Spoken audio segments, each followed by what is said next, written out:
இன்னைக்கு நம்ம என்ன பார்க்க போறோம் அப்படின்னா மென்சுரேஷன்ல கூம்பு தான் பார்க்க போறோம். ஒரு நேர்வட்ட கூம்பின் கன அளவு 11,084 கன சென்டிமீட்டர் அப்படின்னு கொடுத்துருக்காங்க. ஒரு கூம்பின் உயரம் 24 கொடுத்துருக்காங்க. ஆரம் கேட்டிருக்காங்க.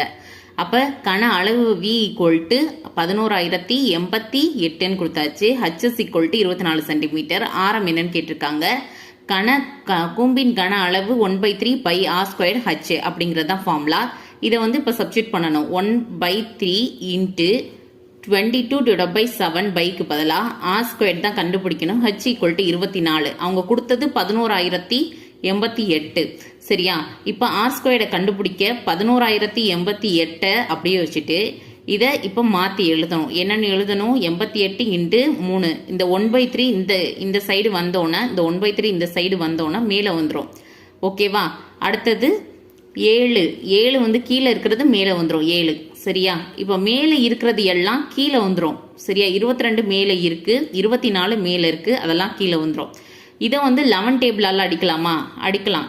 அடித்தா என்னன்னு கிடைக்கும் அப்படின்னா நமக்கு 1000 இப்படி கிடைக்கும். 3 × 7 = 2 × 24 அப்படிங்கிறது கிடைக்கும். இதையும் அடித்தோம் அப்படின்னா 504 × 3 × 7 கிடைக்கும். சரியா?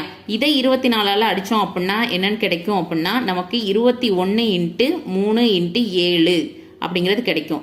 இதை பெருக்குனா 21 × 21. இப்போ r² தானே கண்டுபிடிக்கணும். r² 21 இருந்துச்சுன்னா அப்போ r = 21. ஸோ இதான் ஆன்சர். Thank you so much.